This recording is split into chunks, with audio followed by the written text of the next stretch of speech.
Amigo at amiga. Amiga, ano ba yung niluto mo?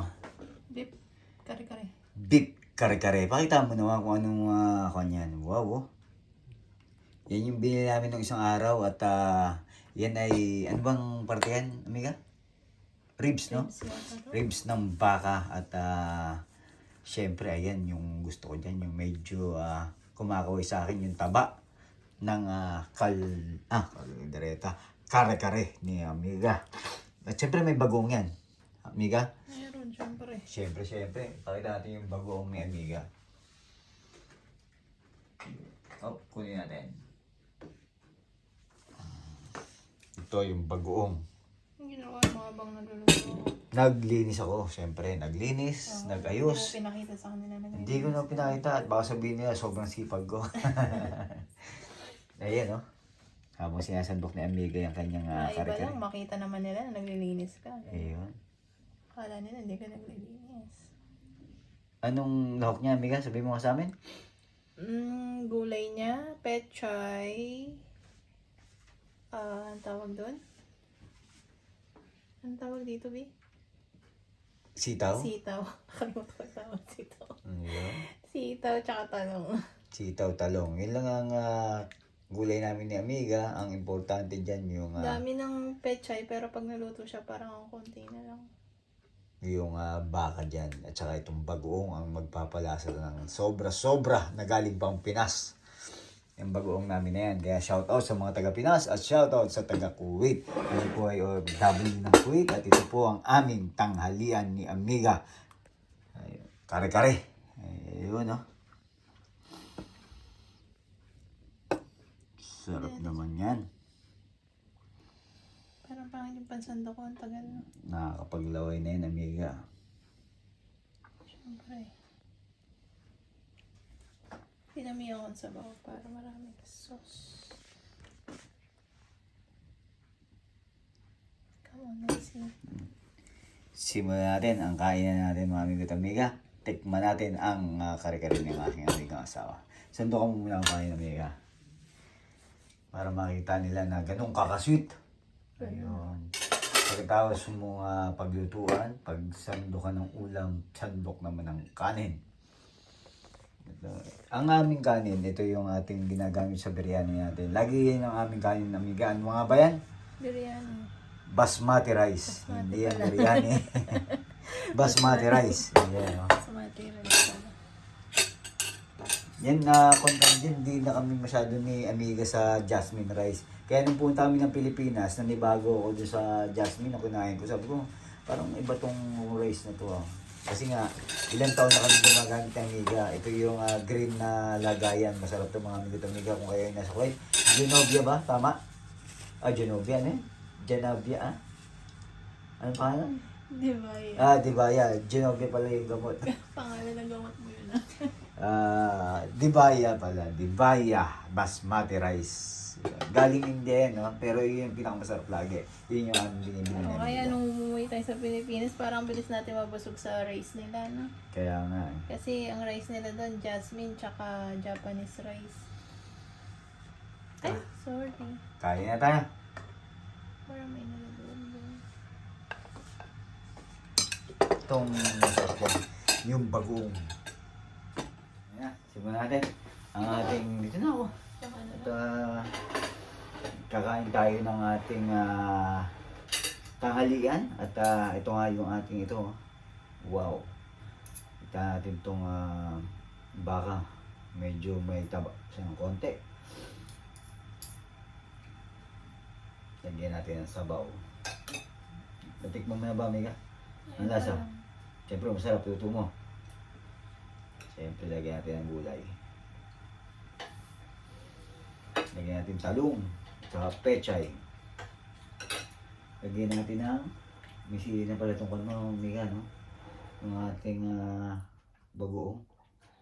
Parang hindi ko na kailangan itong chili powder ko. Hindi siya ganun kaanghang. Lagyan natin ng konti. Ito, lagyan ko pa ng chili powder. Para talagang solid ang Ay, wala ating. pala tong serving spoon. Kuha ka na lang kutsara mo. Ha? Kuha ka na lang kutsara mo. Okay na. Bakit Kahit mauubos mo naman na yun? Tayong dalawa lang naman at mauubos naman yan sigurado. Ang importante may serving spoon yung iyong lagayan.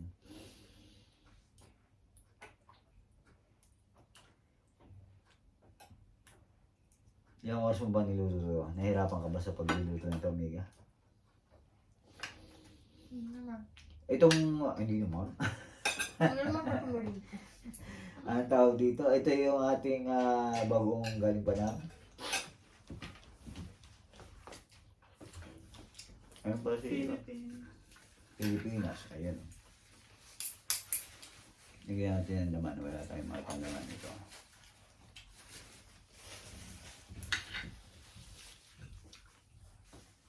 Sarap.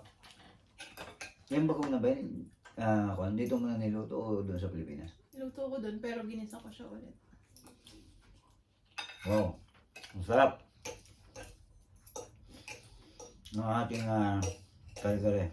Pagka natin din kare-kare, no? Mm. Ito yung kare-kare na yan. Pero nagkari-kari tayo sa Pilipinas. Nakakain tayong kari-kari. Sa Saan? restaurant. Restaurant. Sarap. Dun sa Tanin Club, di ba yun? Mm. Sarap din ang kare-kare nila. Seafood kare-kare naman yun. Ito naman baka. Yung kaning tab na yan, hindi ko mahihimutan yung kasi masarap ang kwan dyan. Crispy din yung am. Parang lahat ng ino-order natin dun masarap. No? Mm. Wala pang hindi masarap.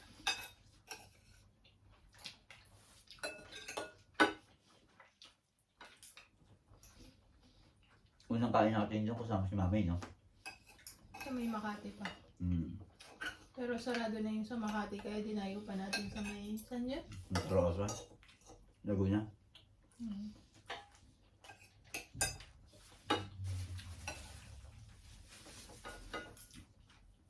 Nilagyan mo ng, ano to, isang buong kwan? Peanut butter. Mm-mm. Nilagyan mo na.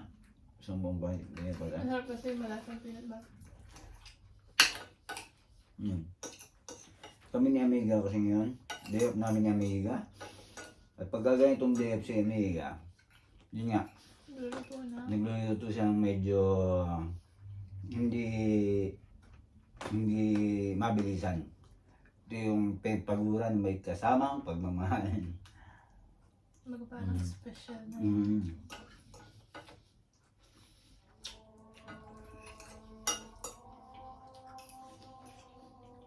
Dahil hindi ako makain ng taba. Sa'yo ang taba. Si Amiga hindi kumakain ng taba ng kahit baboy, hindi kumakain yan. Yung taba ng baboy, pati taba ng baka, taba ng karop, ako lahat ang kumakain. Yung karop, ito pa yun. Sa manok naman kung hindi siya fried tsaka inihaw, hindi ko kakainin yung balat. Mm.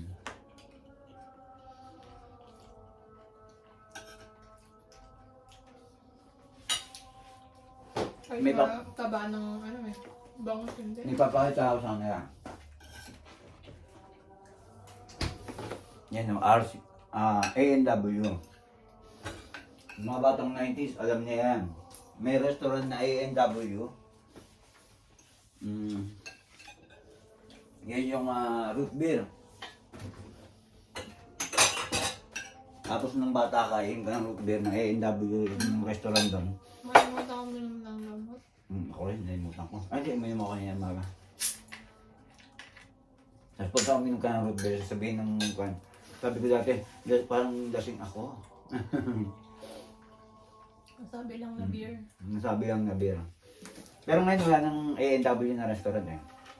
Pero totoong zero, no? Mm. Wala siyang lasang tamis, Wala. no? Hindi katulad ng regular, sobrang tamis, no? Wala talagang kwan. A&W zero yung binigay namin. Ngayon ako nakakita nito. At sa mga taga-Kuwait, yung mga batang 90s dyan, A&W, meron sa Lulu. Pero yung restaurant nito sa Pilipinas na A&W, yun nga. Pero Sarap yun, mahal yung siya nila. kung compare mo sa Pilipinas. No? Mm. Hindi kami may soft drinks. Pero nung nakita namin to, o kaya may makita man kayong soft drinks namin, yun yung mga free, no? Kasama talaga sa meal. Hindi kasi pwedeng palitan ng tubig eh. kasama sa meal ng pagkakainin, katulad ng pizza, tsaka yung nakarang bilhin natin fried chicken, di ba?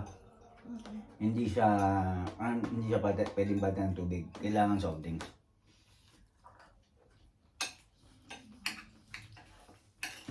Mas mura yata ito. Hmm? Mas mura yata yun, kaya... Pero hindi rin. 100 pesos lang kaya ko yun. Sarap lang.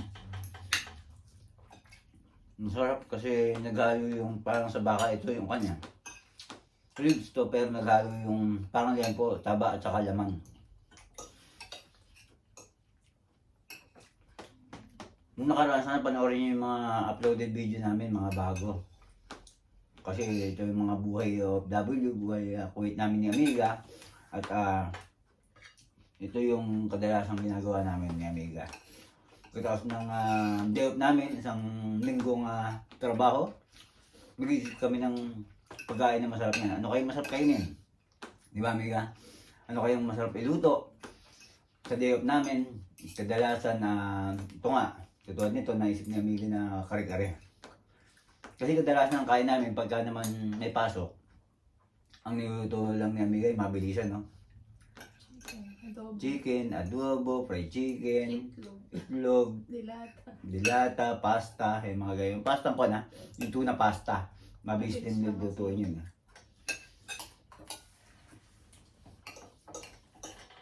Tapos kadalasan merienda namin dito, pancit.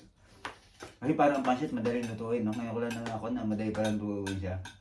Kaya pala dati, nung nasa Pilipinas Matagal ako, pa nga maghiwa sa pagluluto. Pag gusto mong ikompleto yung gulay yung na. gulay, Mas matagal pang maghiwa kaysa lutuin. sarap ng pechay niya, oh. Kasi yung bagoong ni Amiga na niluto sa Pilipinas, malasa talaga. Itong ating kalkare.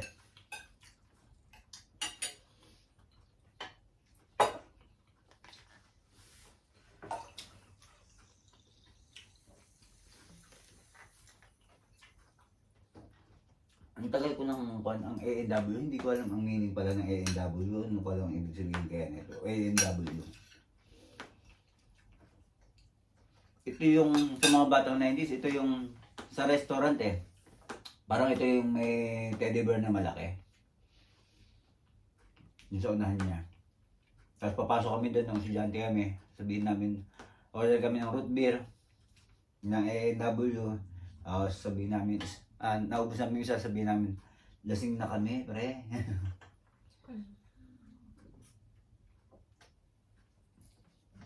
Kasi siyempre bata ka. Biktima rin ako dati ng kali. Nakali hindi naman pala nakakalasing din yan. Siyempre pagka bata ka medyo kung ka Bata ako, estudyante ako. Kali. Yung lagi kong binibili. Caffeine free pala siya. So pwede siya sa akin, caffeine. Kaso soda kasi naman eh.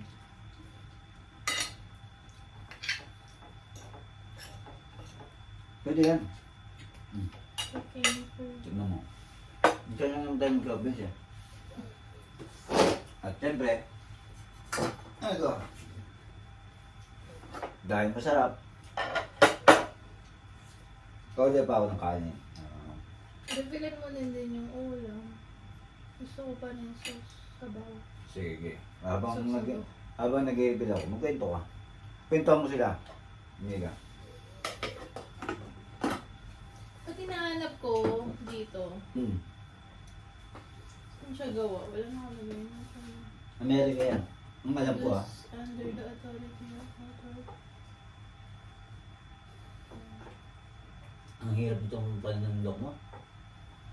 Yan, dyan kasi, yan na yung ginamit kong pang-isa kasi, kaya... Kung anong panandok dyan yung mali.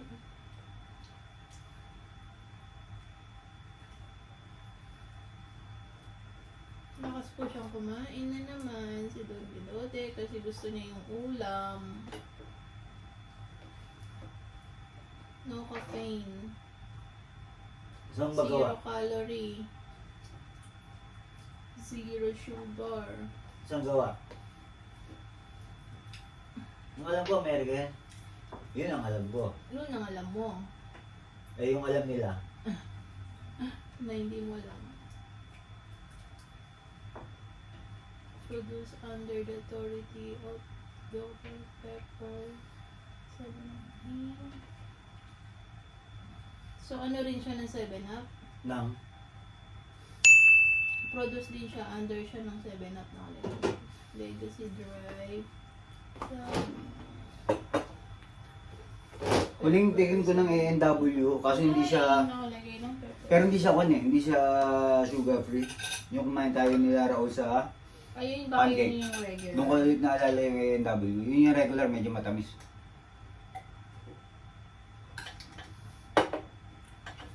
Sarap ng luto na nila. Parang alam mo yung bago ng bago. Yan. Kung sa mga bago sa channel natin, bakit masarap magluto sa Amiga? Sabi nga nila, ang culinary capital ngayon ng Pilipinas ay Pampanga. Taga Pampanga po, si Amiga. Hindi, pero hindi rin. Hindi naman lahat ng Kapampangan. Ano? Masarap magluto. Oo. Pero, Yung iba Kapampangan na hindi marunong nagluto. Baka kasi, kasi depende siguro, sa mga depende sanay. na siguro. At Sa saka, kinalakihan, no?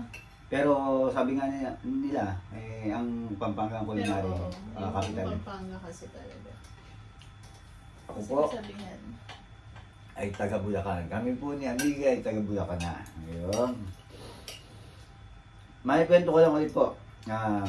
Mga magandang nangyari sa amin nung 2024. Eh, yun nga po, okay na po yung ating bahay, Amiga, no? Natanoban na, bayad na rin siya, at saka meron magandang mga nangyari pa sa amin 2024. At alam kong lahat yun ay, siyempre, hindi tayo masyadong ipapakita ng mga pero nagdadasal po tayo mga amigo-amiga. Hindi kasi ako showy or hindi ako masyadong makuhan eh. Pero Masalita. hindi ako masalita tungkol sa mga ganyan. Sa Sa reliyon. religion. Kasi dapat yan marami kasi akong mga nakikita masyadong palasimba o akala mo kuhan. Pero galawang ko naman. Galawang A&W.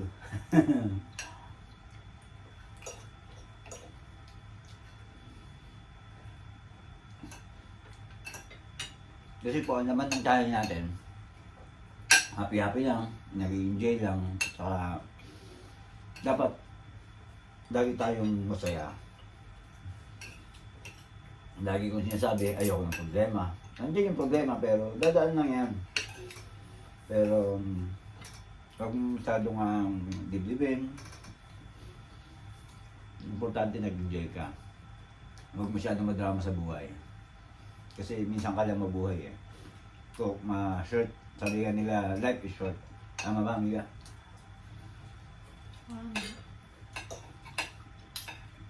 Pero, itong kare-kare mo, hindi ko na alam kung kailan ka huling nagluto ng kare-kare din sa Kuwait.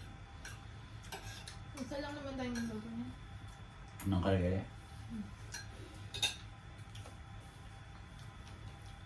Kadalasan kasing luto ni Amiga ay adobo. Yan, kasi iligay adobo eh. Adobo, sinigang.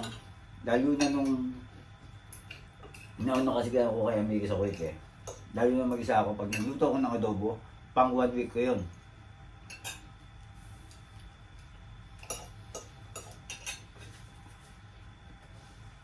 Dati sa adobo, masaya na ako eh.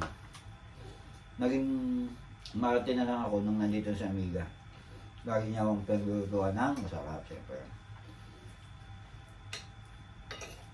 Ang nagdadala tayo sa kare-kare ko, ano? Bagong at saka yung mga gulay, no? Peanut. Peanut. Yung peanut butter. Pag konti yung peanut butter, hindi masarap. Tsaka kung hindi mo siya nilalagyan ng gata, hindi rin siya ganun kalinang. Pero anong kulang pa dito sa sa gulay mo sa kare-kare? Puso na saging. May Hindi kasi yung naman- gusto sa akin dito, hindi naman Tsaka hindi kinakain naman na. natin masyadong gusto ang puso. Gusto ko lang ang puso ng saging pag yung lutong sisig. Parang katulad na nakita mo doon sa delata. Ano mo yun? Puso, sisig, puso ng saging. Ganyan Mm. nakalagay na sa delata, no?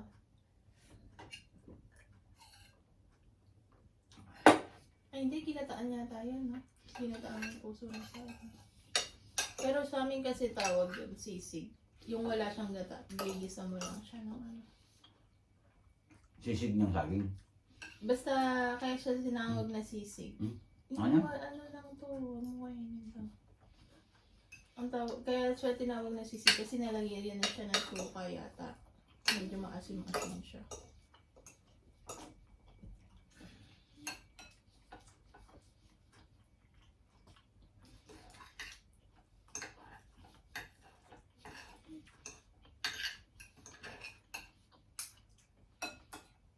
Buti hindi mo kinuha na yung pagluluto ko. Yung?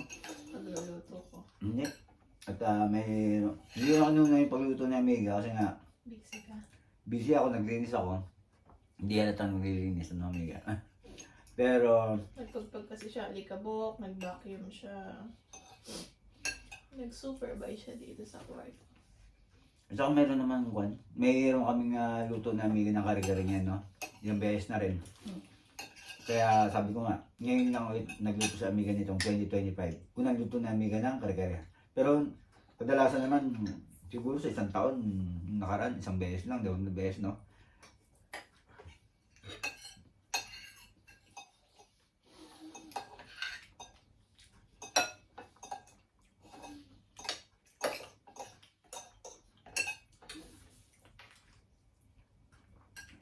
Ayun na.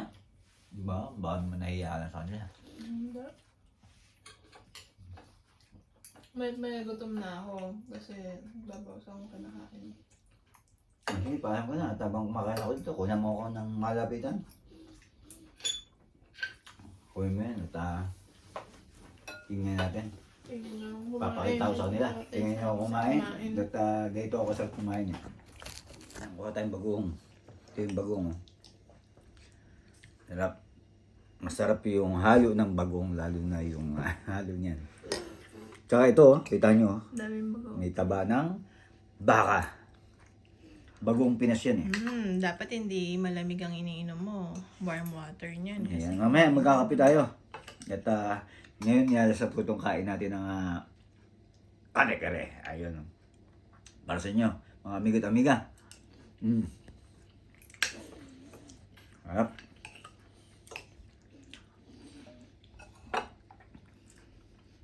Lagyan natin yung sauce.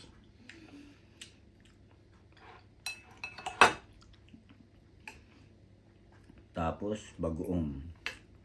Wala akong masyadong nakuha ang bagoong. Puro lamay yung nakuha ko. Daming laman yan. Hmm. Para na nga yung Wala nga ano eh. akong Para na nga papi. yung binagoongan na ano eh. Karne. Ang dami. Hindi lang bagoong niya. Parang ano yan, 1 kilong bagoong, 1 kilong karne. Wala.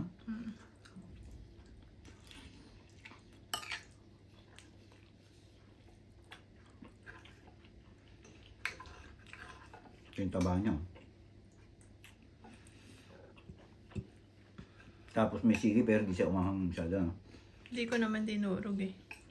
Buo lang nalagay ko.